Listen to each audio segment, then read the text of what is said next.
वासी चरण मनावो ना।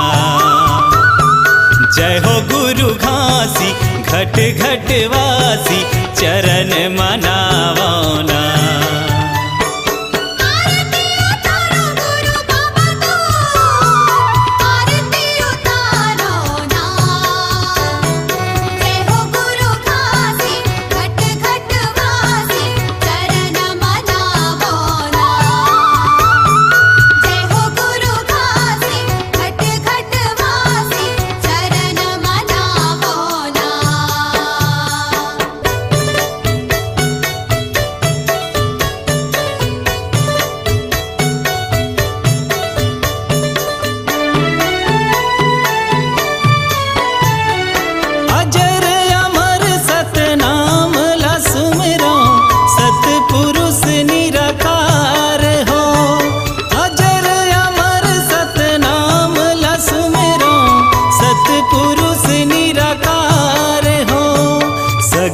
जगत के सतगुरु सुमिरो हंस के तारनहार हो। सगरो जगत के सतगुरु सुमिरो हंस के तारनहार हो। आरती उतारा गुरु बाबा तो आरती उतारो ना। जय हो गुरु घासी घट घट वासी चरण मनावो ना। जय हो गुरु घासी घट घट वासी चरण मनावो ना।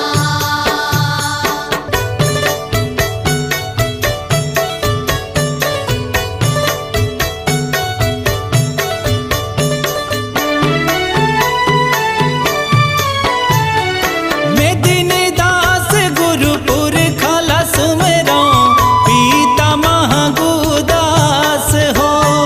मैं दिन दास गुरुपुर खाला सुमिरो पीता महागुदास हो।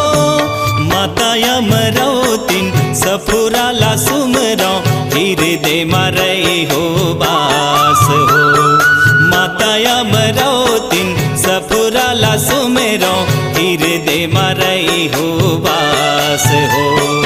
आरती उतारा गुरु बाबा तो आरती उतारो ना। जय हो गुरु घासी घट घट वासी चरण मनावो ना।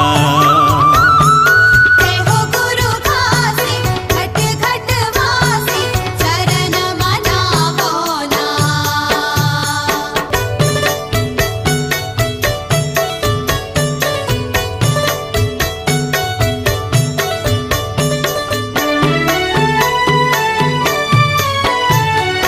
गुरु पुत्र अमरदास ला सुमिरो सुमिरो बालक दास हो।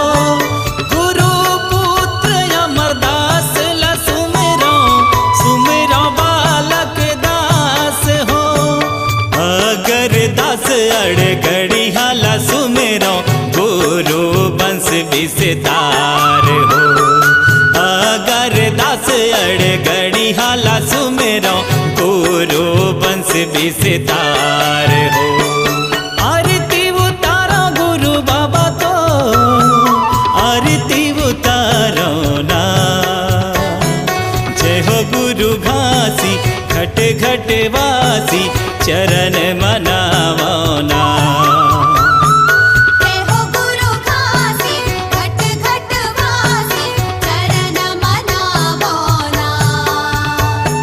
जय हो गुरु घासी घट घट वासी चरण